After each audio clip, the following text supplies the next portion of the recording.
belajar, mari kita berdoa menurut agama dan keyakinan masing-masing. Berdoa dimulai. Berdoa selesai. Oke, terima kasih. Sebelum kita lanjut, sekarang Ibu akan mengecek kehadiran kalian. Kalian berjumlah 19 orang ya? Iya, Bu. Ada yang tidak hadir? Ada semua. Oh, hadir semua. Alhamdulillah, hari ini kita lengkap untuk mengikuti pelajaran. Semoga Allah tetap melimpahkan nikmat sehatnya kepada kita, sehingga kita dapat melakukan aktivitas kita seperti biasanya. Sebelum kita lanjut, kita akan menyanyikan salah satu lagu nasional sebagai bentuk rasa nasionalisme kita. Oke, silakan kalian berdiri.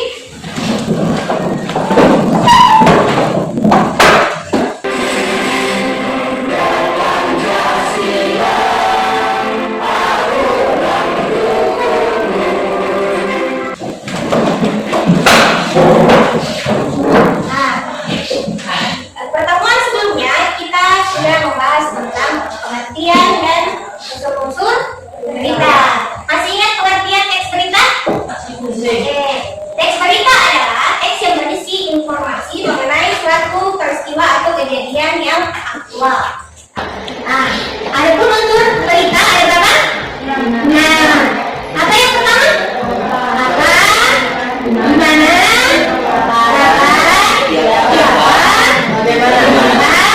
Bagaimana?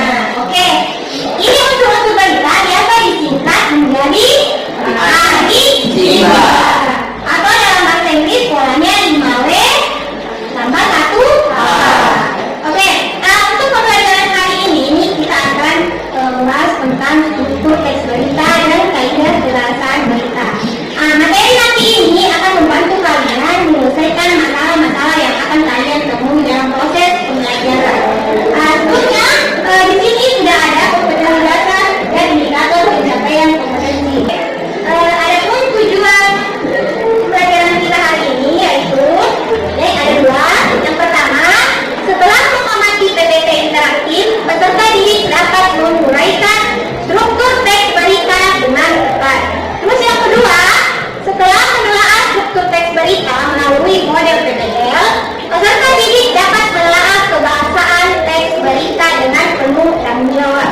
Oke, pada pertemuan hari ini, Ibu akan membentuk kalian ke dalam beberapa kelompok. Di dalam kelompok nanti Ibu akan menjadikan masalah-masalah yang akan kalian selesaikan. Kemudian kalian akan mempresentasikan hasil kerja kelompok kalian nantinya. Oke, silakan kalian amati video bahan ajar berikut ya. Struktur dan kebahasaan teks berita. Teks berita adalah teks yang berisi informasi mengenai suatu peristiwa atau kejadian aktual. Struktur teks berita terdiri dari 4 bagian, yaitu 1. Judul berita. Judul berita sangat penting dalam suatu berita.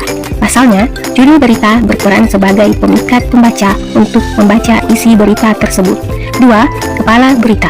Umumnya, pada bagian ini diawali informasi yang menyajikan 4 unsur berita, yaitu apa, di mana, kapan, dan siapa. 3. Tubuh berita. Berisi uraian penjelasan berita yang merupakan jawaban dari pertanyaan mengapa dan bagaimana.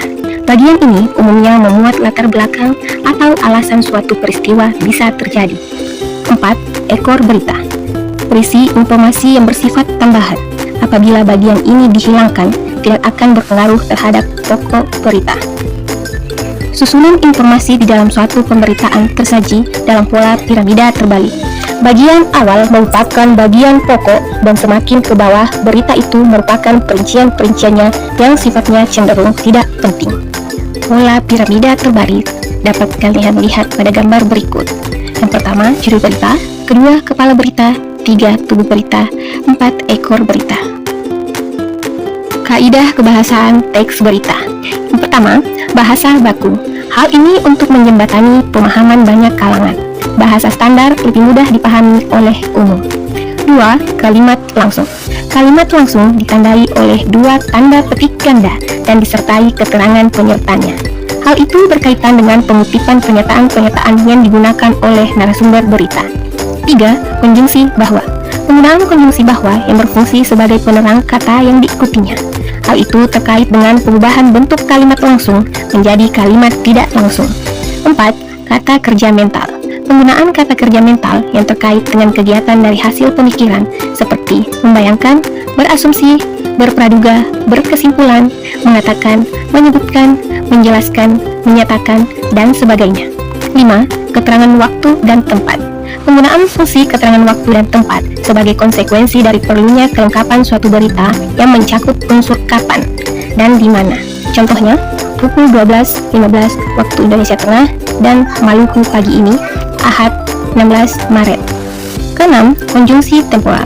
Hal ini terkait dengan pola penyajian berita yang umumnya mengikuti pola kronologis atau urutan waktu. Contoh konjungsi temporal yaitu kemudian, sejak, setelah, awalnya, akhirnya, dan sebagainya. Berikut salah satu contoh teks berita. Nah, inilah hasil analisis struktur pada teks berita tersebut. Selanjutnya, hasil analisis kaidah kebahasaan pada teks berita tersebut. Nah, kalian sudah paham kan struktur dan kebahasaan teks berita? Tadi kalian sudah menyimak video bahan ajar. Ada yang ingin ditanyakan mengenai materi tersebut? Yang ingin bertanya silakan angkat tangan. Oke, silakan Suci. Apa yang dimaksud dengan ekor berita? Ekor berita. Oh, pertanyaannya menyangkut tentang strukturnya. Struktur teks berita tadi ada berapa? Ada 4. Yang pertama? Yang pertama itu ada judul berita. Yang kedua ada kata berita. Dan terus tunggu berita dan ekor berita. Tadi pertanyaannya yang mana itu ekor berita? Ekor berita itu terletak di paling akhir dalam sebuah teks berita. Paling akhir dalam sebuah teks berita, makanya dia dikatakan ekor. Oke? Sebelum kita lanjut, masih ada yang ingin bertanya? Oke, silakan. Apa itu bahasa baku? Oh, bahasa baku. Bahasa baku masuk di kebahasan teks berita. Kaidah kebahasaan tadi ada 6. Yang pertama itu bahasa baku. Nah, pertanyaannya bila apa itu bahasa baku? Bahasa baku itu bahasa yang mudah dipahami oleh pembaca atau dalam artian bahasa yang sudah memenuhi standar dalam penggunaan bahasa Indonesia. Contohnya bahasa kita sehari-hari dalam bahasa baku itu kalau kita membahas tentang COVID-19, maka yang berhubungan dengan COVID-19 itu banyak kata-kata yang baku, termasuk harian, vaksin, dan sebagainya. Itu semua kata-kata yang sudah baku dan sudah biasa didengar oleh masyarakat. Oke, sebelum kita lanjut, Ibu akan membagi kalian ke dalam beberapa kelompok. Karena ini jumlahnya 19 orang, maka Ibu akan membagi kelompok menjadi 4. Nah, silakan kalian simak namanya, nama kelompok kalian, kemudian nanti kalian bergabung dengan teman kelompoknya. Oke? Kelompok 1, Bagas, Sulfikar, Marna, Edi, dan Adel. Angkat tangan. Oke, sudah bergabung dengan anggota kelompoknya? Jadi, Ibu akan membagikan LKPD. LKPD ini dapat benar untuk satu kelompok. Ini berapa banyak itu ya?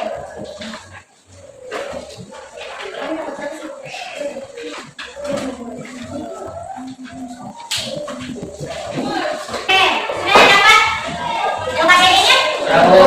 Sudah diperhatikan? Oke, dalam LKPD itu terdapat 2 soal. 2 soal itu nanti yang akan kalian jawab. Seperti tadi Ibu bilang, soal yang pertama itu mengenai analisislah struktur teks berita pada teks berita tersebut. Pada teks berita yang disediakan di LKPD. Kemudian yang kedua itu analisislah kaidah kebahasaan teks berita. Silakan kalian tuliskan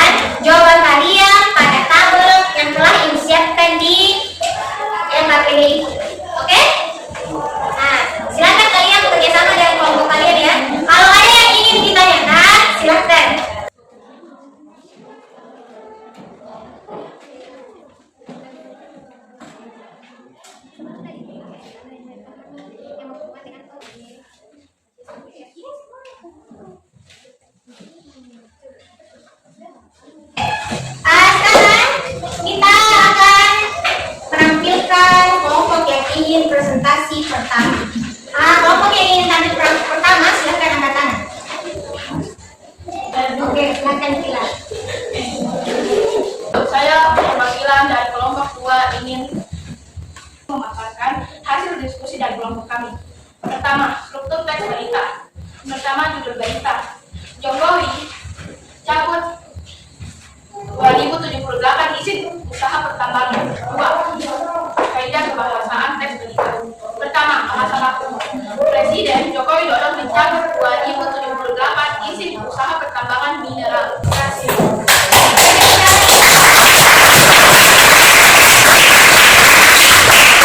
Ada yang ingin menanggapi dari hasil diskusinya tadi? Ada? Kalau ada angkat tangan. Silahkan. Kelompok 3. Di kelompok 3 tidak terdapat konjungsi temporal. Oke. Tidak terdapat konjungsi temporal. Tapi selebihnya sama jawabannya. Oke. Nah, dari penampilan tadi atau dari hasil diskusi kelompok kalian semuanya mengenai konjungsi temporal itu dia pola perjanjiannya berdasarkan urutan waktu. Oke. Yang mana konjungsi temporalnya tadi? Kelompok 2. Apa kata konjungsi temporalnya? Selanjutnya. Selanjutnya. Selanjutnya itu masuk di konjungsi temporal atau tidak? Masuk. Masuk atau tidak? Masuk. Karena ada selanjutnya berarti ada hal yang dilakukan sebelumnya, berarti dia mempunyai pola penyajian urutan waktu. Baiklah, Ibu akan menyimpulkan pembelajaran kita hari ini. Ada yang ingin membantu Ibu menyimpulkan mengenai materi tadi? Silakan angkat tangan. Oke, silakan berdiri jadi. Struktur berita ada 4. Yang pertama judul berita, yang kedua kepala berita, yang ketiga tubuh berita, dan yang keempat ekor berita. Oke, terus kaidah kebahasaan ada 6. Yang pertama bahasa baku, yang kedua kalimat langsung, yang ketiga konjungsi bawah, yang keempat kata komentar, yang kelima keterangan waktu dan tempat, yang keenam konjungsi temporal. Oke, tepuk tangan untuk tadi.